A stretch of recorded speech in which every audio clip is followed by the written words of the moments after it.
تعالوا بقى النهاردة نعمل مع بعض صينية فتة كده مميزة بجد هتعجبكم جدا. يعني العيش مقرمش والرز مفلفل واللحمة دايبة كده زي ما انتوا شايفين. تعالوا اوريكم بقى انا عملتها ازاي بكل التفاصيل، وهقولك التريكات بتاعتها اللي تنجحها معاكي من اول مرة.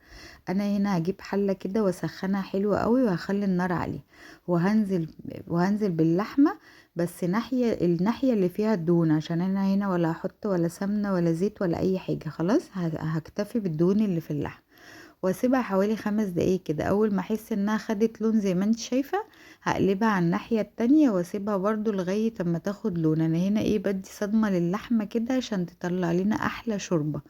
واول ما احس انها خدت لون كده من الجنبين، هجيب بقى بصلايه كده واقطعها 4 تربع، وهنزل بورق لورا وميه مغليه. عايزه بقى تحطي حبهان مستكه، اي منكهات بتحبيها في الشوربه حطي، بس ولازم هنا الميه تبقى مغليه خلاص، عشان اللحمه تستوي معانا بسرعه.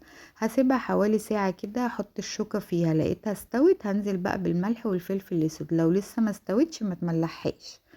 خلاص هنعمل بقى الصلصة. هجيب بقى حبة زيت كده، وهنزل بمعلقة توم كبيرة. هي الفتة بتحب التوم، خليكي كده حلوة في التوم. معلقة توم كبيرة كده زي ما انتوا شايفين. اول ما تاخد اللون كده معانا، هنزل بقى بمكعب مرق. انا بحب احط مكعب مرق كده في الصلصة، بتدي تطعيمة حلوة قوي. وبعدين هنزل بحوالي ربع كوباية من الخل كده، وشم بقى احلى ريحة طشة ممكن تشميها في حياتك. خلاص، دي صلصة انا كنت مصلصاها كده، حوالي كوبايتين من الصلصة. هنزل عليهم بقى يعني قولي كوباية مية مغلية او ممكن اقل، عشان انا هحط كوباية شوربة كده بتطعم بقى الصلصة وبتخليها في حتة تانية. جربوا كده الطريقة دي هتعجبكم جدا. يبقى حطينا الثوم والخل ومكعب مرق وحطينا شوربة. خلاص، اول ما الصلصة فكت كده اللي احنا عاملينها، هنزل بمعلقة ملح وفلفل وبرده معلقة سكر عشان تعدل الحموضة اللي في الصلصة. وهغطي بقى كده واسيبها حوالي ربع ساعة كده لغاية اما تتسبك مع نفسها كده. تعالوا بقى نعمل الرز. انا هنا هحط يعني معلقة سمنة كده على زيت. طبعا السمنة بتدي تطعيمة حلوة قوي، والزيت بيدي لمعة، فانا بحب الاتنين مع بعض في الرز. خلاص، وبعدين هنزل ب3 كوبايات من الرز، طبعا مغسولين حلو جدا.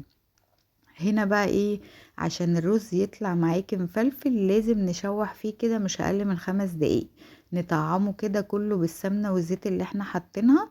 دول كانوا 3 كوبايات من الرز، المفروض 3 كوبايات من الرز ياخدوا 3 معالق ملح ممسوحين، بس انا حطيت معلقتين، لان انا هحط كوبايتين من المية وعليهم كوباية شوربة. يبقى كل كوباية رز بتاخد معلقة ملح ممسوحة ومعلقة سائل وكوباية سائل. فانا هنا هحط كوبايتين من الميه المغليه، ولازم الميه تبقى المغليه اللي بننزل بيها الرز. وهحط كوبايه من الشوربه، يبقى كل التوتال 3 رز عليهم 3 سائل. خلاص، وكل كوباية رز عليها معلقة ملح ممسوحة. نزلنا بقى بكوبايتين كده من المية المغلية عليهم كوباية شوربة، وهنسيبهم بقى لأول ما يتشرب. هقلبه كده، هنا بصوا خلاص اتشرب. هقلب كده الرز بقى، ووطي بقى النار، واحط شياط الرز كده، واسيبه حوالي 10 دقايق كده على نار هادية. والشياطة هتلاقيه بقى استوى وبقى معاكي زي الفل.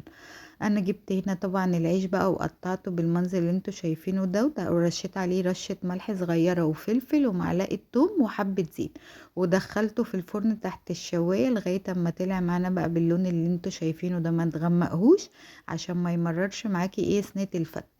وهديله بقى كبشتين 3 كده من الشوربة، وبرده زيهم من الصلصة. انا هنا عايزة العيش بقى يتطعم، عشان اللي يجي ياكل كده معلقة فتة يلاقي العيش متطعم، مش عيش سادة كده بتاكلي الرز من على فوق الوش والعيش يبقى سادة. لأ، تبقى صينية مميزة. ما تعملي الخطوات دي، يعني تحطي مع العيش هتحطي شوية رز وشوية صلصة، وتقلبي بقى كل الكلام ده مع بعض، بيديكي بقى احلى تطعيمة لصينية الفتة. بجد بتبقى حلوة قوي. وما تخافوش، هنا الشوربة مش كتير، يعني ما حدش يقول ان الشوربة كتير، لا العيش طلع مقرمش وطعمه تحفة. يعني هنا هيتشرب كده، ابص اتشربت والعيش برضو مقرمش.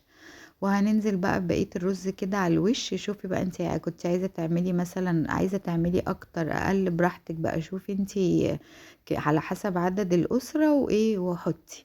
خلاص هنا حطينا بقى الرز على الوش، وبعدين هنحط الصلصة. وعايزة بقى تحمري اللحمة في معلقة سمنة، حمريها. عايزة تدخليها كده الفرن، بس حطي عليها بقى ايه، يعني انا هنا حطيت عليها رشيت معلقة صلصة كده على الوش ودخلتها الفرن، بتبقى طعمها بقى روعة. يعني لازم تجربوا الخطوة دي، بتفرق قوي بقى في تطعيمة اللحمة، وبتبقى طعمها تحفة.